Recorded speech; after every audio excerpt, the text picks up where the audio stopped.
Hi everyone, welcome back. We're going to continue reading Roll With It by Jamie Sumner. And we left off where Elle and her mom are at her grandparents' home, and it is Christmas morning, and they have also let Ellie's grandmother know that they're going to stay a little longer to help out. Thank you, guys, I say, holding up my new spoke covers. They're big black and white whorls that swirl like a hypnotist's wheel. Mom snaps them on like hubcaps and sits back on her heels while I do circles around the living room. Those make me dizzy just looking at them, she says. I love them. Mama and Grandpa wade through the crumpled wrapping paper to hug me.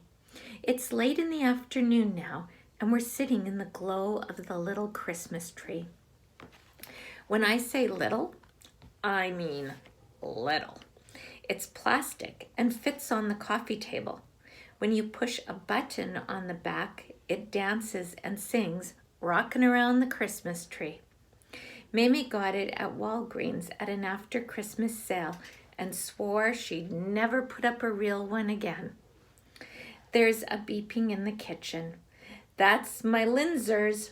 Your whatsers? My Linzers. Grandpa.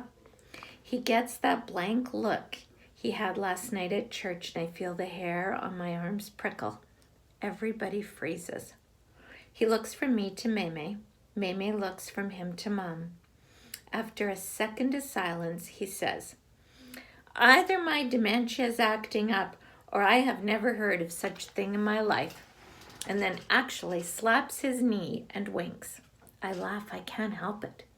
Meme swats him lightly on the shoulder. Jonah Cowan, you're a mean old fart, she says. Mom looks a little shaky, but at least she's smiling. It's a cookie, Grandpa. You'll like it, trust me. I actually have no idea if this is true because I've never made one before in my life. But Mom let me open my present early this morning, and it was a new iPad from Dad. He always sends something fancy. I guess money is easier spent than time, but it saves us both an awkward meetup, and I get something awfully expensive. So, who's complaining? I immediately loaded every cookbook app I could find, and this was the first recipe I saw. I'm in the kitchen stirring the marmalade while the cookies cool when Mom walks in. Your dad called to wish you a Merry Christmas, baby. I don't stop stirring. I didn't hear the phone ring. I know she called him. He would never remember on his own. Mom holds the phone to her shoulder and whispers, just talk to him. Fine. Be nice. I'm always nice. She rolls her eyes and puts the phone to my ear so I can still use my hands. Dad? Lily, sweetheart. He never calls me Ellie. How's tricks, I say?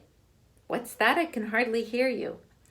I hear Elmo's World in the background, and one of the boys is screaming. They are 3 and 5. One of them is always screaming. Elmo clicks off and I try again. I'm good, Dad. How are you? Good. Glad to hear it. He sounds like he's on a business call. I can picture him sitting across, taking points off his list. We're all good here too. The kids say hi. Sure they do. The marmalade starts to boil.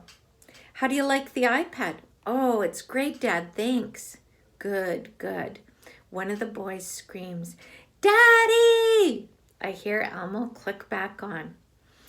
Look, Dad, I gotta go, but Merry Christmas. I duck under the phone so I don't hear if he says it back. Mom shakes her head but lets me go and puts the phone up to her ear before walking away. I stir and stir until my arms ache. The orange marmalade is perfect and smells spicy from the cloves.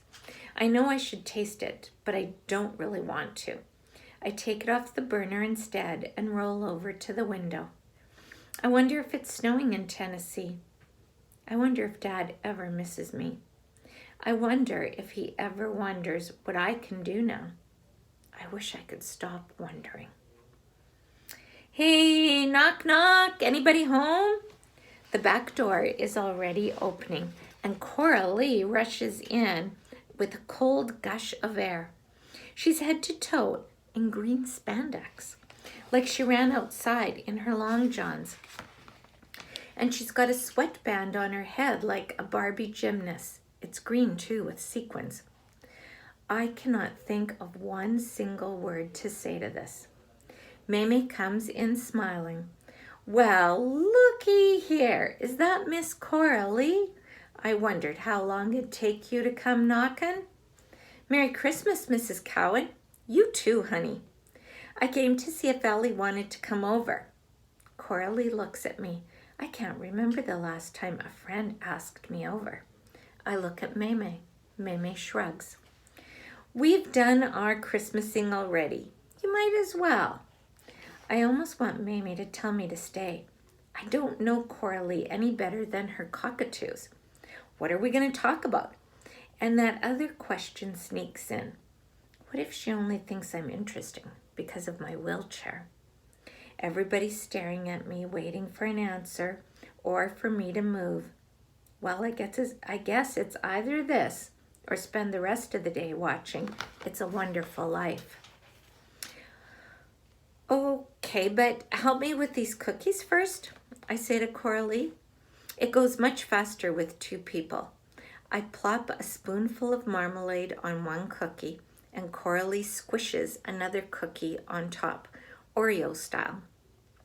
There's a heart cut in the middle so you can see the bright orange of the marmalade. When they're all done, I shake powdered sugar over the top. They might be the fanciest thing I've ever made. We lay them on a snowflake plate and everybody lines up for a taste. Grandpa eats exactly 1/2 of a cookie.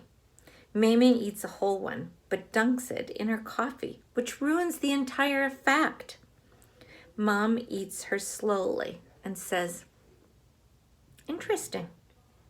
And Coralie takes one bite and yells, the cockatoos are gonna love these. Weird. I take a bite and chew slowly.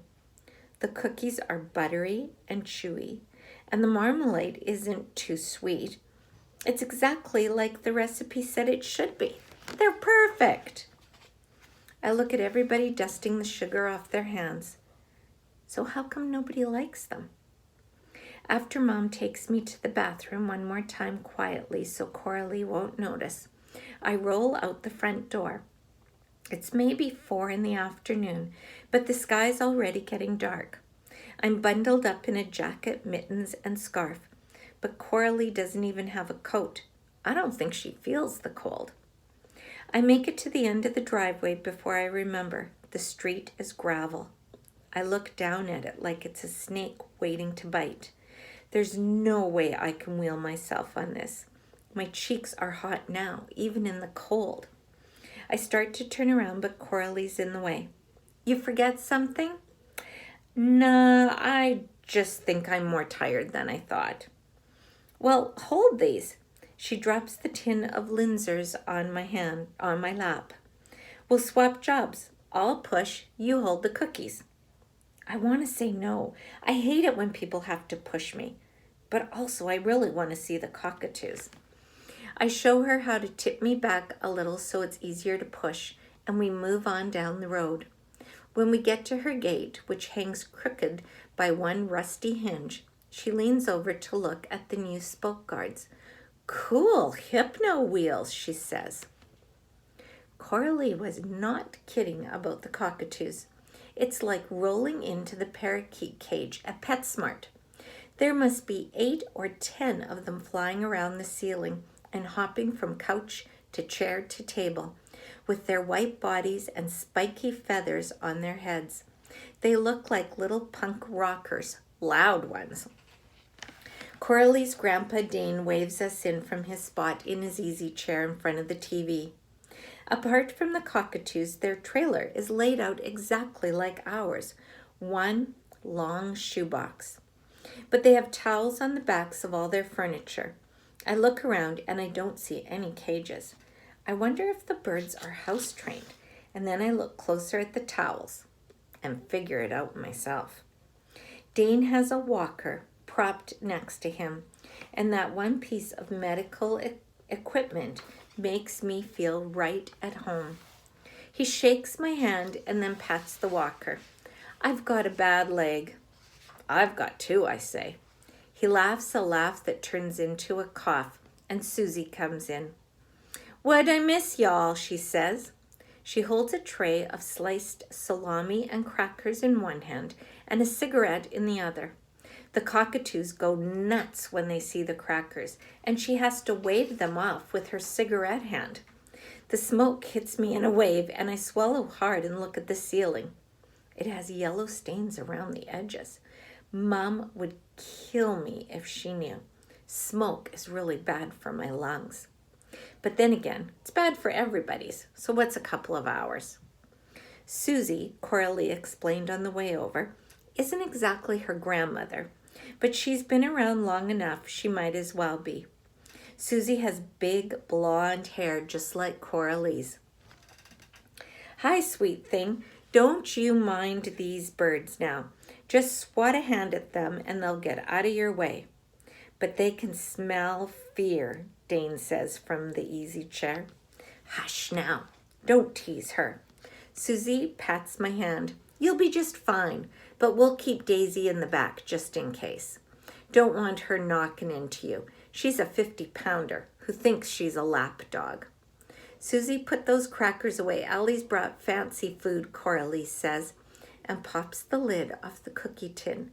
Powdered sugar rises out like a cloud. Oh, I love fancy. Susie takes 2 Linzers and carries one to Dane. Her nails are long and glittery.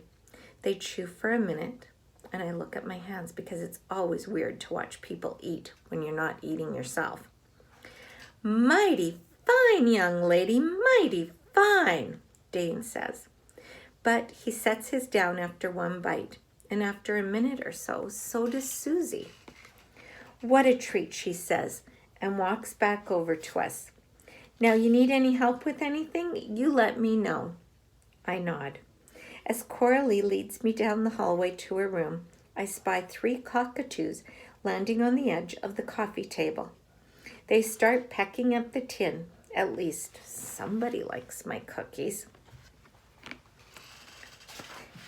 And we'll stop there, and we will pick it up and find out what else Coralie and Allie might have in common. And if you get a chance, go online and look up cockatoos. Have a look at what kind of bird they are. All right. Have a good day.